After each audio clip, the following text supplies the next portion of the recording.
कर्पण्य दोष उपहत स्वभाव पृच्छामि त्वं धर्मासमुडाचिताः यत् श्रेयस्याति निश्चितं ब्रूहि तत् मे शिष्यतेऽहं साधे मां तं प्रपन्नम्। मोर कौन कर्तव्य ताहा मु भावी स्थिर करिपारु नाही। दुर्बलता जोगु मु मोर मानसिक भारसाम्य हराइछि। एपरी ए अवस्था रे मो पक्षरे कौन श्रेयस्कर दयाकरी निश्चित रूपे मते कहतु।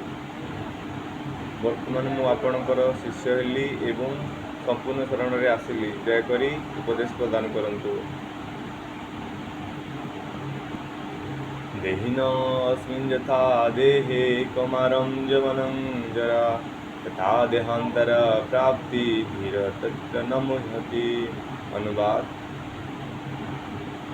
जेपरी देही अर्थात जीवात्मा बराबर बाल्यावस्थारू यौवनावस्था और यौवनावस्थारू वृद्धावस्था प्राप्त हुए, सेहीपरि मृत्युरे से अनेक शरीर प्राप्त हुए। धीर अर्थात आत्मज्ञानी एपरी देहांतर रे आद्य मुह्यमान हुए नहीं।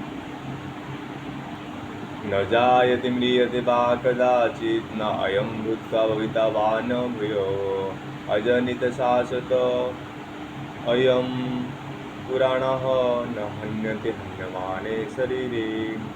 आत्मार जन्म नहीं कि मृत्यु नहीं। एपरी समय नथिला जेतेबेले ताहा नथिला, पुणी एपरी समय हेबो नहीं जेतेबेले ताहा नथिबो।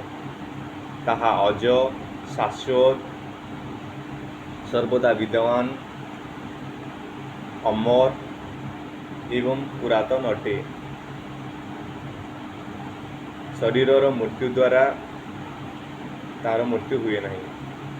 हरे कृष्ण।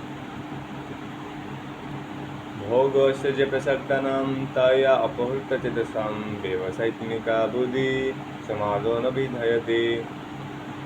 जो माने इंद्रिय सुख एवं भौतिक आश्चर्य प्रति अत्यंत आसक्त एवं